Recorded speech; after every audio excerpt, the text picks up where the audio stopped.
spend a lot on infrastructure development. So may the new Spring Valley Bridge serve you for many years to come. We pray blessing over the bridge. We thank you, and may God bless this community and our beloved country, Jamaica. Thank you.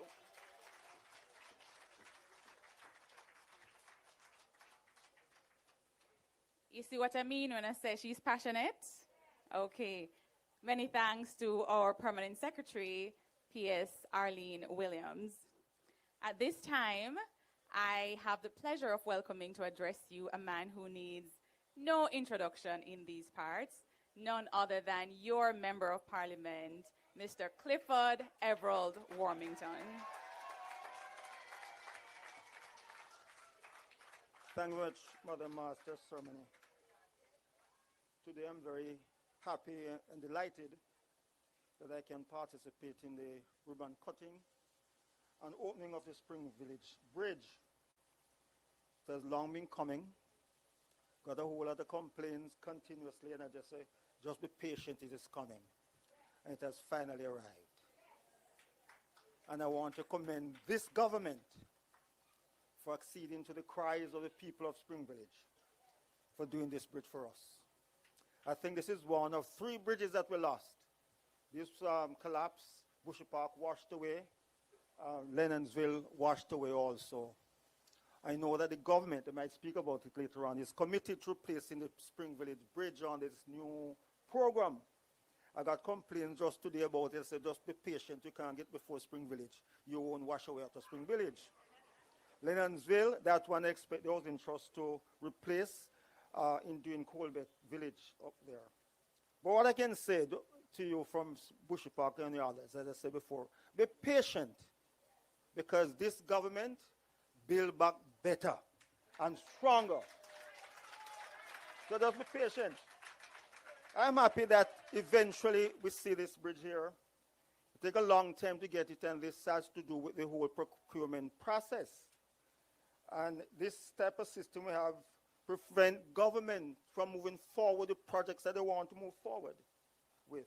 Even though we have the amendment to the Act in 2025, there are still areas of impediment. And for this bridge, I want to thank the contractor, Dwight Construction, Mr. Woodbine, for taking it on for all of us. He did the Troy Bridge also, because this went to tender 3 times. Eventually, he was convinced to come back in, and we got it done here. And Mr. Woodbine, I want on behalf of the people of Southwest St. Catherine to thank you immensely for the work you have done in having this here. Mr. Levy, I've been advocating. He was the one who came to me while I was in the ministry and said we have to get it done, and he wanted to make an offer. We kept our bargain, and we have it here today. Thank you very much, Mr. Levy. And I know Borles is always a good corporate citizen. Good corporate citizen, because they did the road from gutters straight up to Spring Village at their own expense. So, Brother Robert, I want to tell you more than that. Coming short is a contract to complete from the roundabout the bridge to Borles. That part is very bad, and I know that it's now in the process of procurement, and very shortly that will be done. All right? So you did part, we're going to finish the rest for you as such. So thank National Brother again. So, ladies and gentlemen, we are very grateful for this. I must thank the Prime Minister, the Minister, PS, and all of them. Mr. Hunter in particular, because he and I went through a lot of red tape because of the whole procurement process to get it here. Mr. Hunter, I thank you very much. And I thank you for the effort and the assistance, the guidance you gave me while I was there. We appreciate you very much. Mr. Downer, Mr. McCarge, I want to thank you all publicly for your effort and help. Ladies and gentlemen, today we are grateful. We give thanks to God himself for having this done for us. Thank you.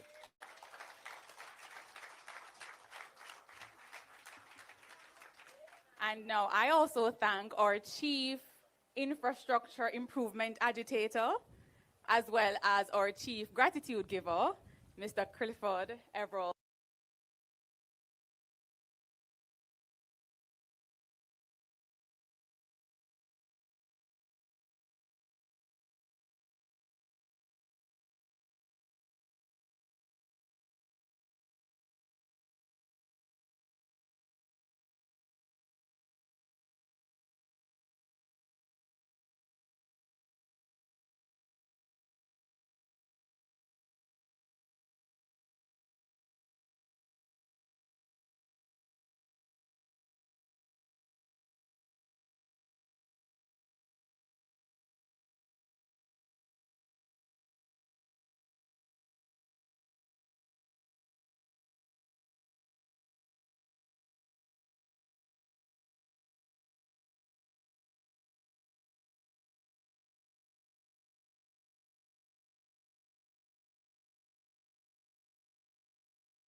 Mr. Evie and your team for the work that you have done. I know that when it was challenging and your workers couldn't get to work, you actually contributed or built a pedestrian bridge. So I want to echo Mr. Warmington's sentiment about the good corporate citizenship that you have always demonstrated, not just in St. Catherine, but across the island. To the contractors, the residents of Spring Village, thank you very much for your patience and understanding, and it's very good to be here today to open this bridge. This is an important day for the communities that depend on this corridor. For several years, residents, workers, students, businesses, transport operators had to live with the difficulty, the increased cost, lost time, and challenges of traversing Spring Village without the bridge. So today is not simply about opening a bridge. It is about restoring connection that matters to daily life, commerce, public safety, and community confidence. This bridge is valued at approximately $250 million and replaces a structure that could no longer safely meet the demands of the community. With pedestrian access, concrete walls, protective works, signs and markings, this is definitely an upgrade in the safety. I want to recognize the work of the Works Agency, of which I oversee, as well as the contractor, Mr. Woodbine, who is in the audience, the engineers, the technical teams, and all the workers who participated in making this bridge a reality. Many of the workers from this said community who have built an infrastructure that they now own. Infrastructure is at the center of Jamaica's developmental strategy because roads, bridges, drainage, and water systems are not just infrastructure, are not just cement and sand, but they are also economic assets. They determine how people move, how businesses operate, how communities function, and how efficiently the economy performs. This is why the government's approach is not just to treat infrastructure as isolated projects. Under the direction of the Prime Minister, we are pursuing a deliberate strategy, an integrated program of national development. This is what I call the government's commitment to productive infrastructure. It is development thinking. Infrastructure is not merely a cost to the treasury. It is productive capital. A road is productive when it reduces travel time and cost. A bridge is productive when it keeps communities connected. A drain is productive when it protects homes and businesses. A major corridor is productive when it unlocks investment, economic growth, and the well-being, and protects the well-being of our people. In Jamaica, productive infrastructure must also be resilient infrastructure. And as we learned from Hurricane Melissa, infrastructure cannot just be built for normal times. It must also be built for days when heavy rains, swollen rivers, and flooding disrupts our access. Good infrastructure gives the country what economists and planners call resilient dividend. It reduces losses before they occur, helps communities recover faster, protects investment, lowers the long-term cost of disasters, and gives confidence that the systems they depend on, citizens' confidence that the systems they depend on will hold when tested. This is the importance of the Spring Village Bridge. It strengthens this community's ability to remain connected under difficult conditions. It improves safety, improves access, reduces vulnerability, and supports community movement, workers' movement, business development, schools, and emergency services. Spring Village is not the only major piece of infrastructure that this government is embarking on. Through the Spark program, we're investing $45 billion in local community roads and main roads, supporting waterline works and targeting roads that people use every day. We have planned a better way to build infrastructure, and we're executing it through the Spark program. Through the CAPEX program, the government is advancing 6 major road projects at an estimated value of $17 billion. And through the Priority Bridge program, where we're going to build 55 bridges across the island, we're going to be spending over £100 million to build those bridges. So Spring Village is just one example of the amazing amount of infrastructure that we're building across Jamaica. Troy Bridge that we opened last week was another. These projects show that bridge infrastructure is not secondary. When a bridge fails or has to be closed, the impact is felt across all sections of the society, from education, commerce, agriculture, public transport, emergency response, and the communities. One of the things I want to speak about before I leave, though, is the importance of local contractors to our infrastructure development.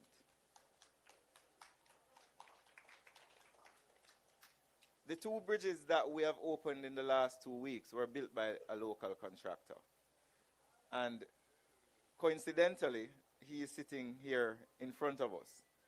That doesn't mean he's the only local contractor that is working, but he was able to give the government the best price and value based on a public tender process.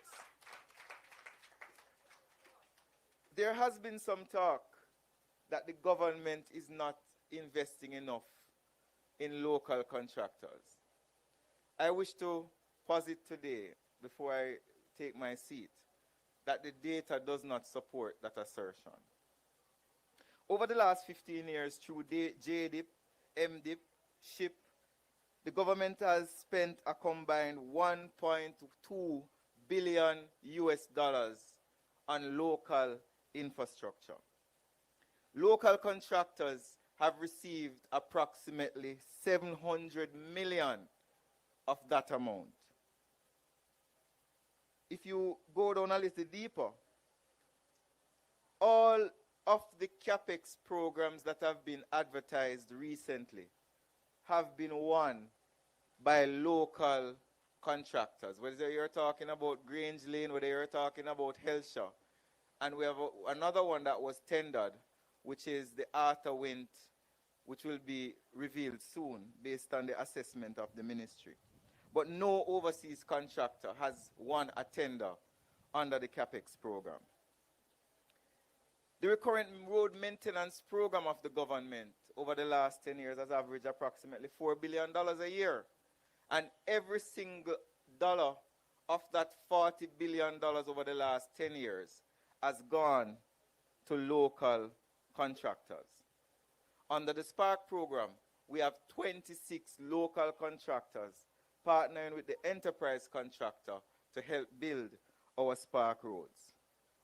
Yes, the argument is true. Many of our local contractors may not have the capital base to take on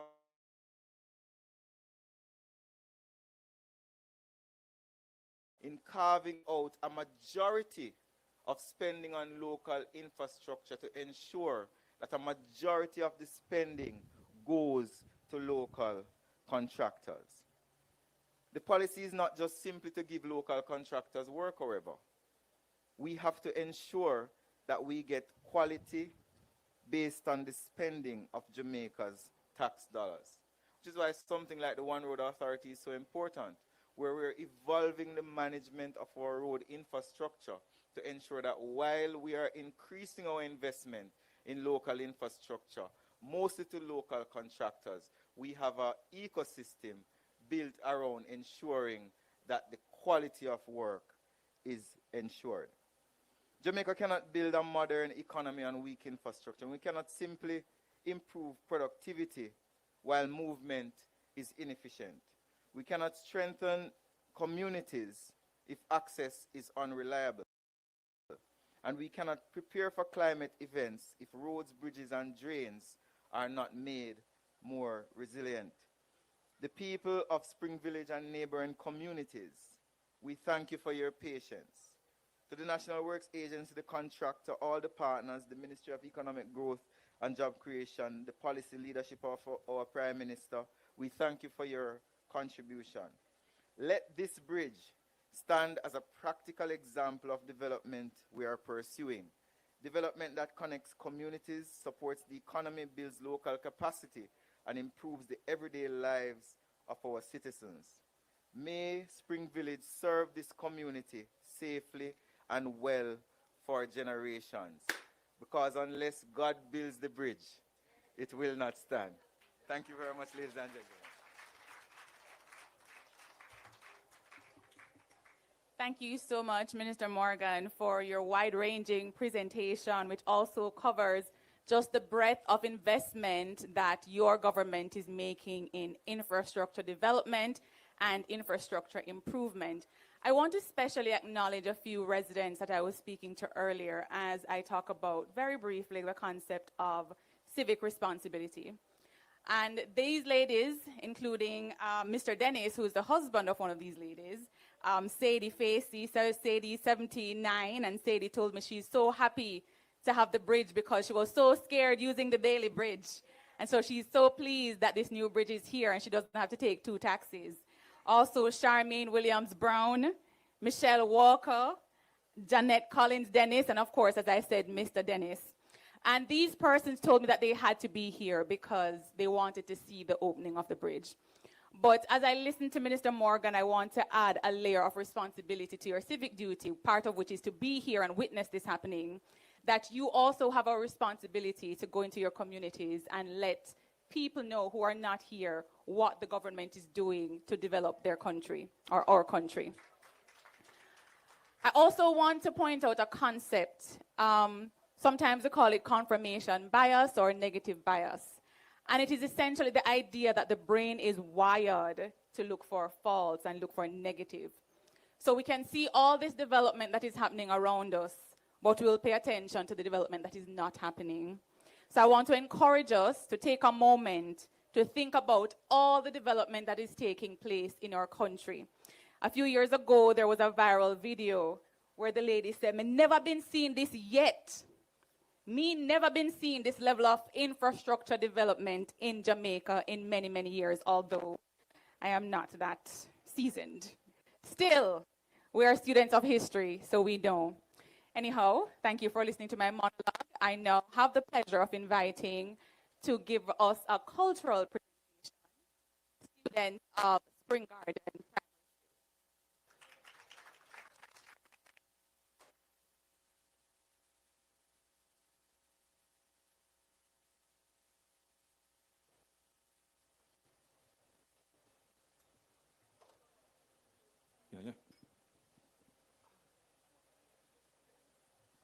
What is not this by P. Blackwood? What is not this Pan Master Godland? Me say technology come turn the right and left hand. Money transfer right away we get every dime. I chat to people on screen. No, it then call FaceTime. Robot a work for people like them a man or them a woman. AI all have it one brain. I try compete with human. So we jabog in a jeopardy if we not very, very careful. All right now, one only people start to get fearful. Nowadays, people can do anything on the internet. It has something can better your life or even make you fret. Them can invade your privacy within a camera or drone. So you have to watch what you do. All when you alone. Remember when I did COVID, we did keep with school a yard. And instead of take a tablet, we did use it to study hard. Even while time I tick and attack, we still up on WhatsApp. Some are Twitter like bird, and some are chatting a snap. We language check a beating too.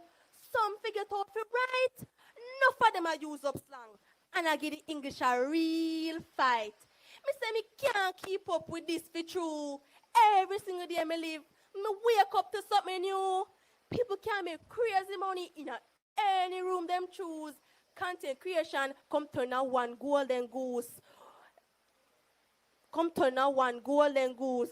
What is not this? Me brain almost a twist. Me I wonder what next fight. Well complex.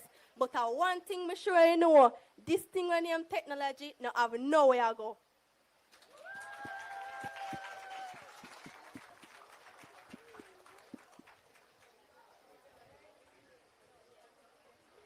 No matter how you try, you can't deny. I know it caterpillars can fly. So can I. So can I. I know if caterpillars can fly. So can I. So can I. Yes, I know that I can fly.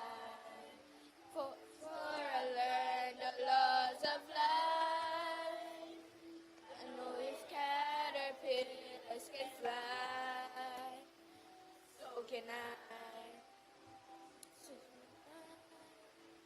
So can I. I was born with everything I need to be me. With wings inside my mind to set me free.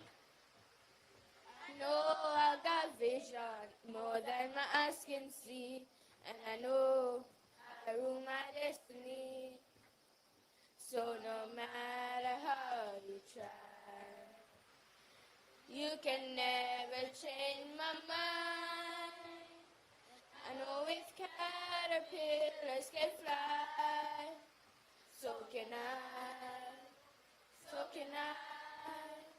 I know if caterpillars can fly, so can I, so can I.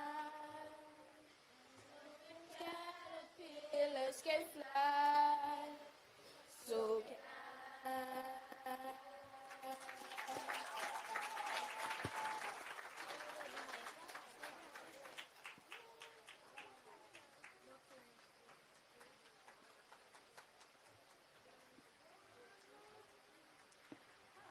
Una can clap them one more time, please.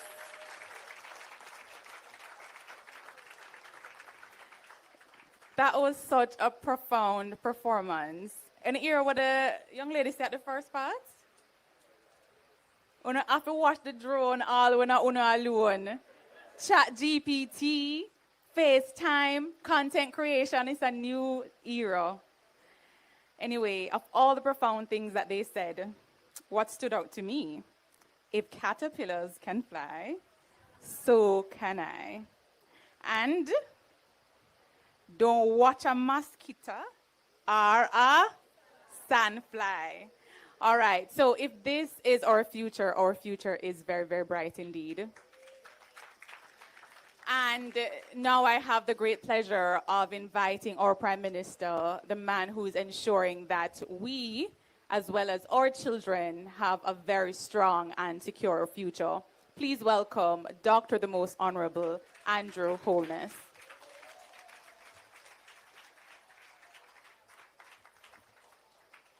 Thank you very much, thank you very much.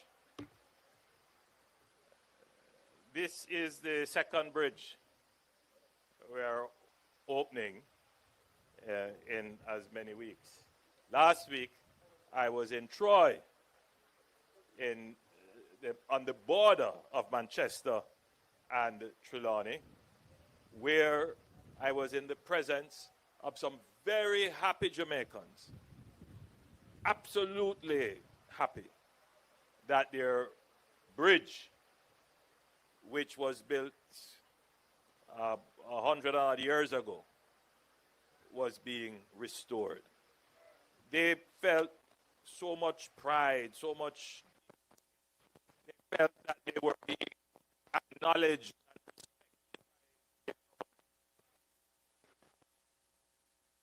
And I felt so good within myself as their Prime Minister to have the opportunity to open and hand over to them this wonderful piece of infrastructure.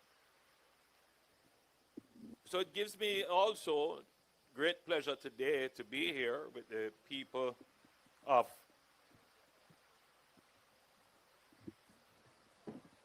Spring Village,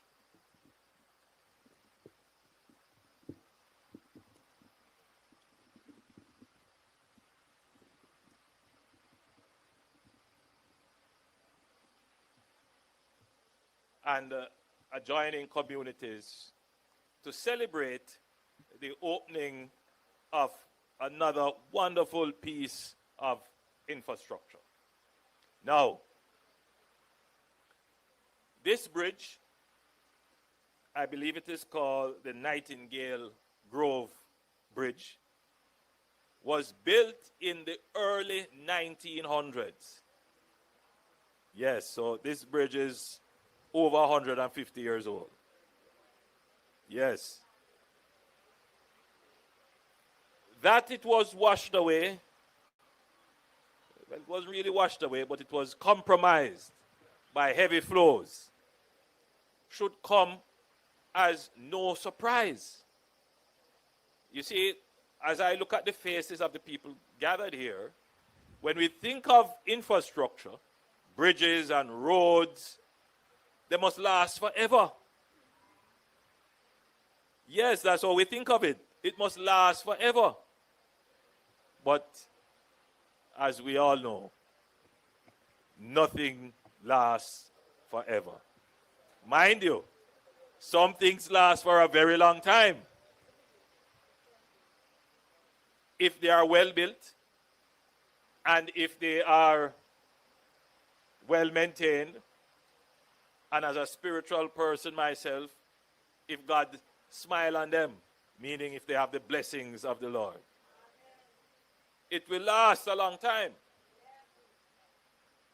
But when it comes to a bridge, roadway, 150 years is a long time.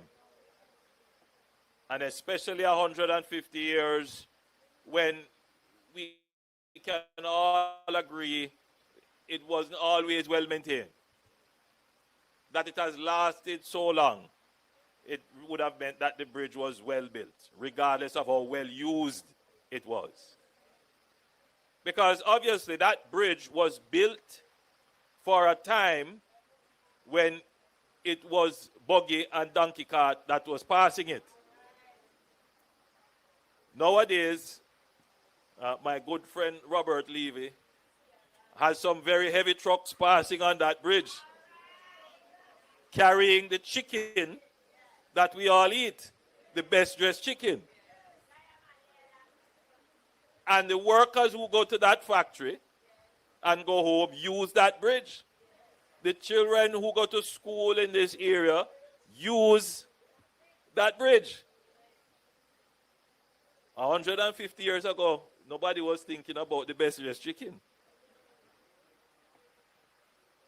Or the schools that are here, the many housing schemes that are here. That is the reality. But there's one other contemplation that our forebears who built the bridge 150 years ago would not have thought about.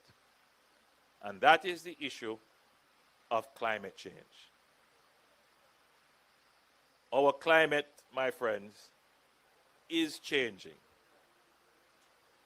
in ways that are creating more frequent and more intense weather events.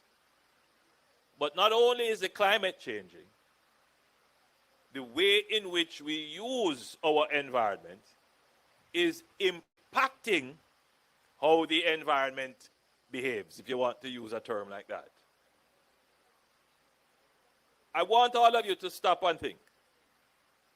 Every slab roof or zinc roof that you put up, every mile of road that you pave, every tree that you cut down to create a field, leaves water to run off to somewhere. Where is it going to go? Is it going to run on the roads, where it ends up anywhere? Does it go into drains where it is guided into a stream or a river? Or is it going to percolate naturally into the soil? Well, as we expand our use of lands to build houses and factories and schools and hospitals and roadways, and as the climate is getting hotter and we are getting rainfalls that are what we would describe as unseasonal, super phenomenal, and intense, infrastructure that wasn't built to account for that will come under heavy strain. And that is what happened to the bridge. So it wasn't just the more intense use of heavy trucks and much more traffic. One weather event created heavy flow of water, which undermined the abutments and the approaches. The bridge exhibited some cracks, and eventually the engineers at the NWA decided that it was no longer safe to traverse the bridge. And so in September 2022, the bridge was closed.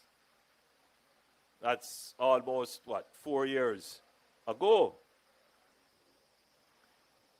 Now, after many articles and protests and complaints, the government was finally able to mount a response to the closure of the bridge. And let me put some things into context. It was not that we did not have the funds to fix the bridge. I don't want anybody to get any ideas that the government is awash in cash. Because one of the factors which led the government to make the allocation was the partnership offered by Jamaica Broilers. And I want to commend Jamaica Broilers for their good intention.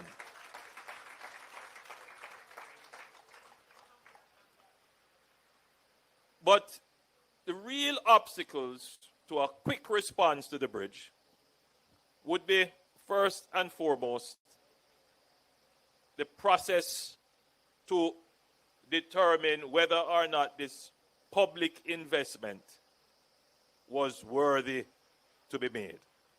I want you to understand those words that I have said. There was a time in Jamaica when the decision to spend on capital works was largely made by a process that was highly subjective. Which minister had more influence? Which constituency had more influence?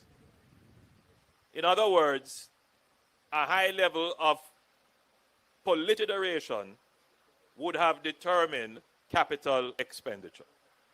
Now, at the highest level, there is nothing wrong with it in terms of having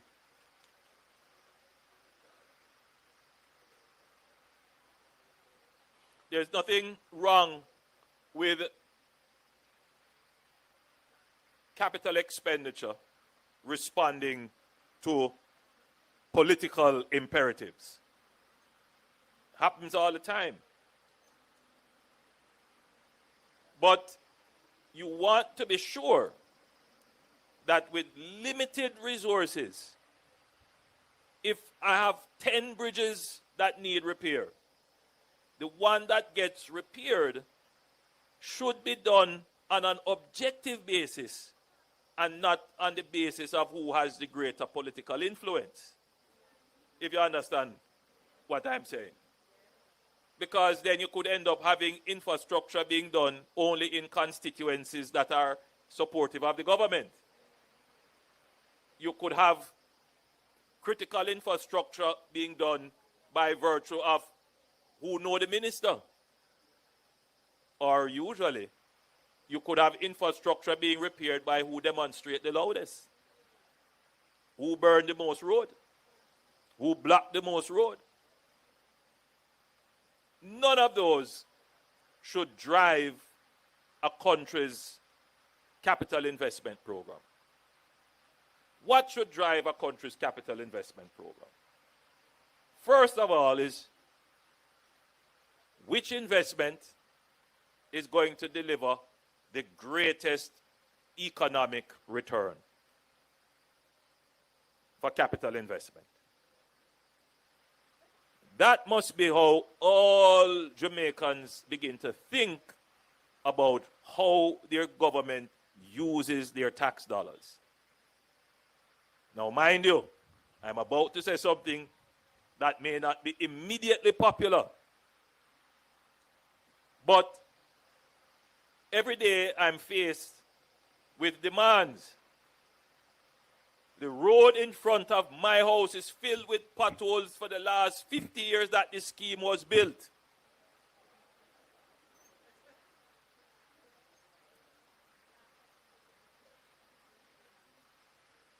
This bridge that was built 150 years ago that is broken down, children have to use it to go to school. You know, a major industrial operation that provides the country with much needed protein uses this bridge, and if they have to divert, it adds a little bit of more cost to their output, a couple more cents. And what do you think going to happen? Eventually it's going to get passed into the price. Great inconvenience. So governments have to scratch their head now and say, how do I balance everybody calling into the radio station about the road in front of their home and key critical infrastructure that is not necessarily in front of your home?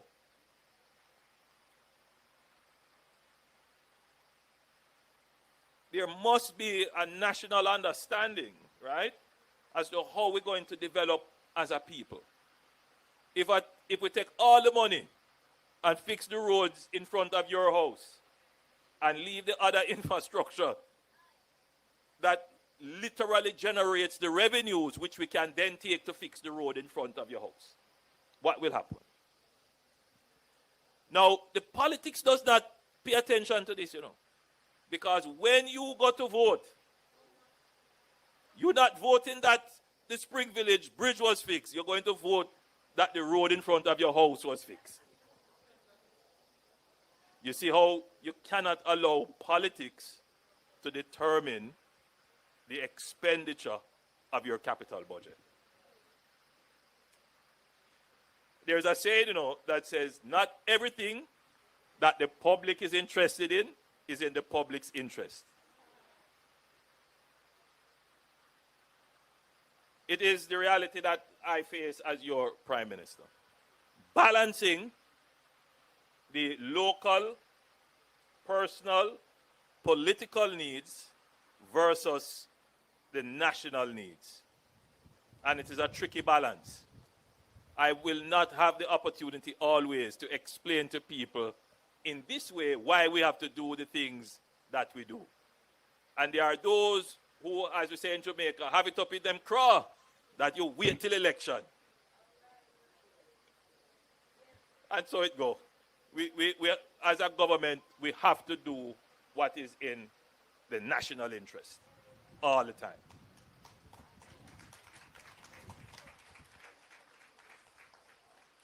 So, this is a project that we consider to be in the national interest, because $250 million spent here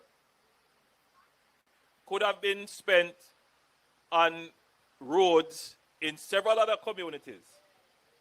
I toured this bridge in June 2004, and I toured all the communities with your wonderful Member of Parliament.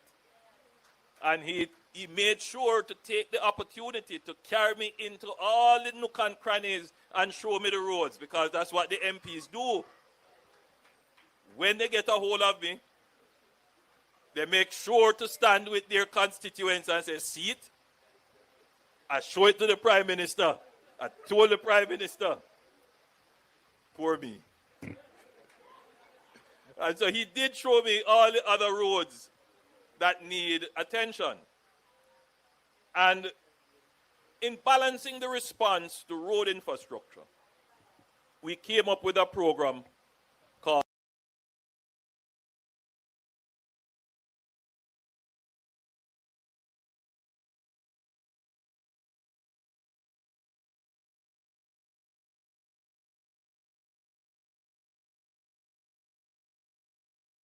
we do. Came up with a program called Spark. And Mr. E.G. Hunter, the executive director of the National Works Agency, was very instrumental, himself and Minister Clark, in coming up with the name and designing the program. I must say here that E.G. has announced that, like everything, there is a time and a season. And Mr. Hunter served this country well as the executive director. Well, he was first president of the NWC and then served for many years as the chief engineer of Jamaica, as the chief executive officer of the NWA, the National Works Agency. And I recall having many discussions with him about how we are going to navigate the new system of objective allocation of the country's capital budget, which is called the Public Investment Management System. So what that does is that any investment at all that is considered capital in nature, meaning it is going to make a substantial change to existing infrastructure or build new infrastructure. So it's not repeating every year. That go through a competitive process. And what's the nature of that competitive process? First of all, everything has to be assessed. So we want environmental studies. We want to see whether or not it makes economic sense. So we look at the internal rate of return of the investment. And then we look at what is called in economics the opportunity cost. If we spend the money on project X, will we get more impact than if we spent it on project Y? And we look at all kinds of other variables to make sure that the investment decision is a wise decision. So that your tax dollars for capital resources, capital allocation, is not at the mercy of subjective decisions. In other words, we can run with it. Now, Mr. Hunter came up with a very good strategy to approach the public investment process, and we were able to maneuver through the process very quickly. In fact, extraordinarily quickly. It took us 7 months. Ordinarily, to go through this process of public investment would take sometimes 2 to 3 years. The average time should be maybe a year, but sometimes it goes over, as was the case with the Troy Bridge. Now, we have to be smart about setting smart objectives. You can't just set objectives which are inflexible and which do not contemplate events and considerations that have impacts greater than the benefit of strictly following the objective and the policy. For example, would the government contemplate not rebuilding the Troy Bridge? The people in Troy would not stand for that. So in a sense, there is no need to do an economic assessment on the bridge. in a sense, there is no need to look at the internal rate of return. Yes, you want to do the environmental impact assessment, but it can never be a question that we are not going to rebuild the Troy Bridge. Because if you're not rebuilding the Troy Bridge, then the other decision must be, are you going to move the people to elsewhere? You see the challenge.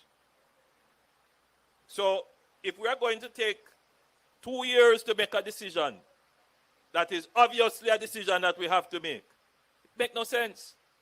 Why? To comply with process. But hear me now. When the people of Troy are walking across the river on the log, trying to get to the other side, they are not thinking about process. When you have to take off your shoes and wrap up your foot in plastic bag to walk across when this bridge was closed, which I know many people had to do, or you had to take the footbridge, you weren't thinking about process. You are not giving the government any point when I say that we are going through a process. What you want is the result. So you want a bridge. And so we have to take a second look at the public investment appraisal process that we have put in place. It's a critical process. As I've said, it is important, but it needs to be smarter. It needs to consider materiality, for example. Is $250 million material to the $60 billion or the $100 billion that we are going to spend on infrastructure?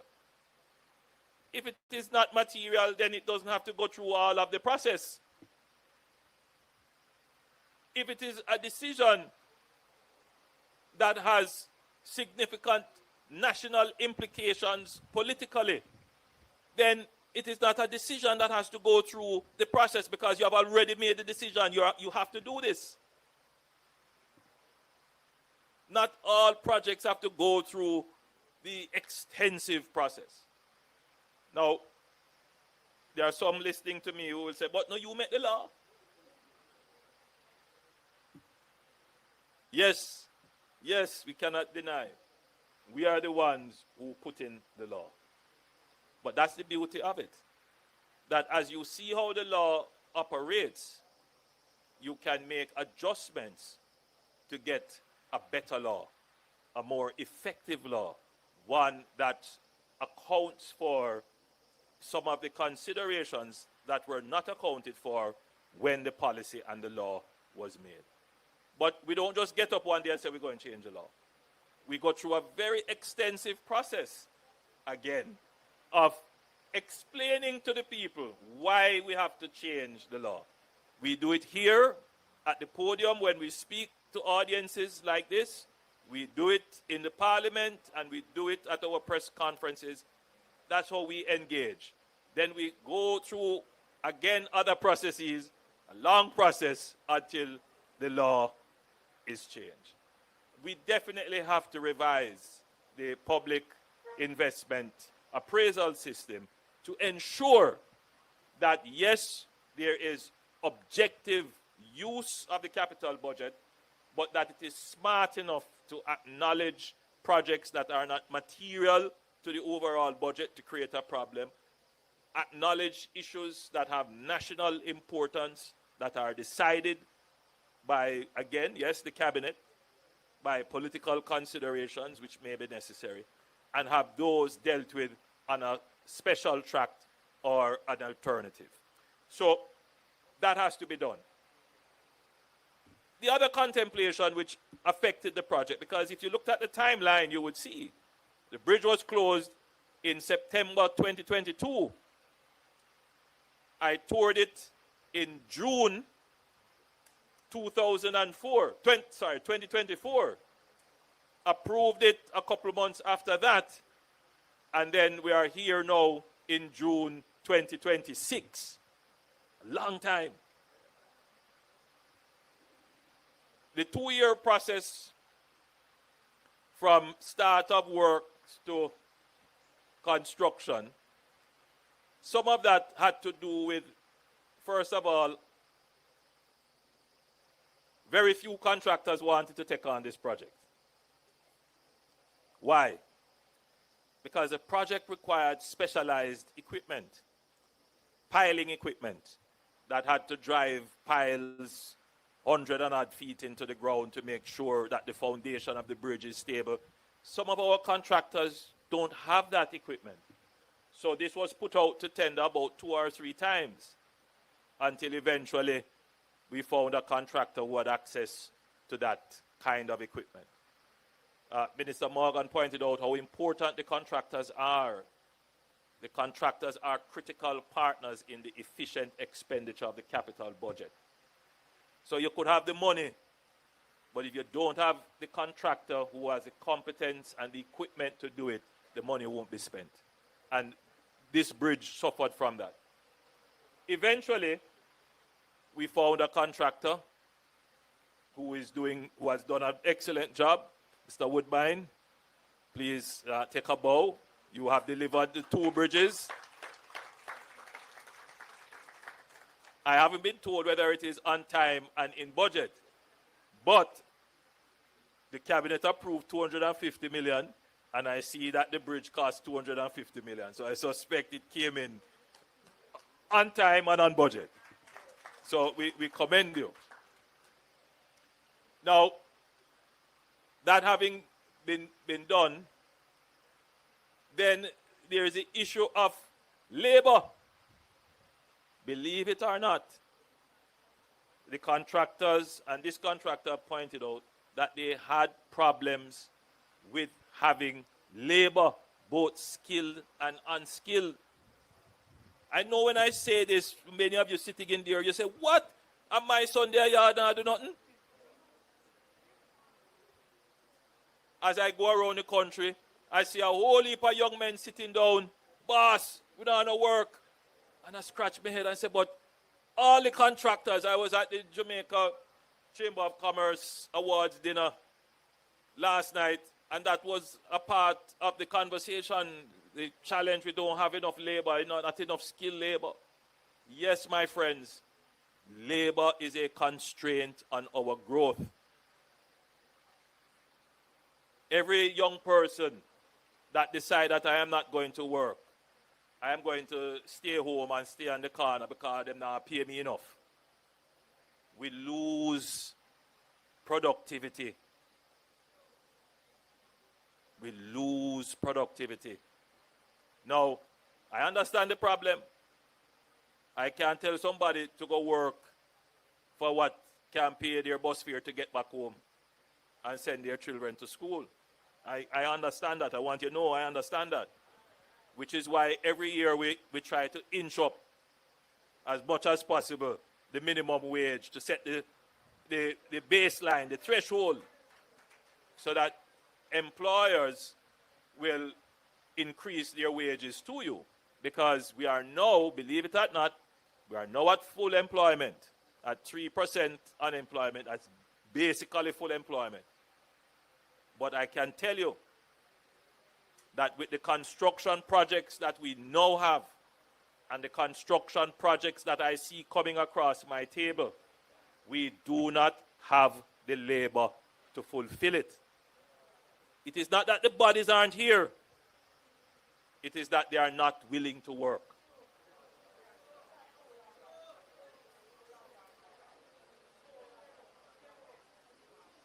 It is not for me as your Prime Minister to only lament about the problem.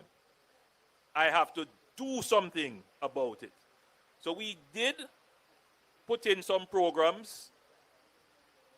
When we became government, we put in the HOPE program.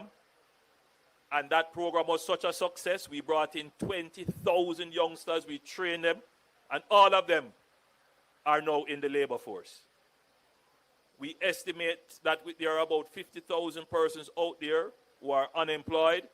The problem is to get them skilled, but the bigger problem is attitude.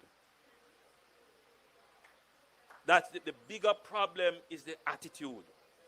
So we are in dialogue now we're speaking with the Heart Trust, and we're thinking, what kind of strategy, what kind of program can we put in to attract those people who have decided that they're not offering their labor to the labor force, and to get them into the right attitude where they see that labor is not a bad thing, that service is not servitude, because that's a big view, that, you know, labor is not slavery. We have to get them into a mindset, into a work ethic. So I want to assure Jamaica that the government is cognizant of the problem, and we will be launching a program very soon to address it. But a part of that also means that as our economy is expanding and we're doing infrastructure projects like this, and we have a capital budget that we need to spend and spend it quickly, that we have to get our Jamaicans into the labor force quickly, working with our contractors quickly, but where necessary, we may have to bring in skills to augment and support the local resources that we have. It is a contemplation that we have tried to avoid, but at this point, at this stage, we definitely have to look at bringing in labor to supplement and augment, especially as we move into the rapid reconstruction and rebuilding of Jamaica under the NARA project. So I'm taking this opportunity to appeal to all our youngsters, all the people out there who are not working. If you don't have a skill, contact the Heart Trust NSTA. Government will find ways to get you into the workforce. We will train you. We need you. We need all our young unemployed men and women who are not working. Jamaica needs your labor and your talent to ensure that the growth of the country can be realized. So yes, this project faced some delays, not so much with not having the labor, but not having the labor that would stick to plan, that would turn up every day. Right, Mr. Contractor? You set a schedule and you're waiting on the mason to turn up and you hear him gone somewhere else. Go and work for somebody else, you know. And so your project that you have to wait until our next mason, you can get him, or the same mason comes back. These are problems being experienced right across Jamaica. And it adds to the delay of projects. So I think I've spoken quite a bit. And I think based upon the eyes of the audience, that there is a deeper understanding of some of the issues that I have raised.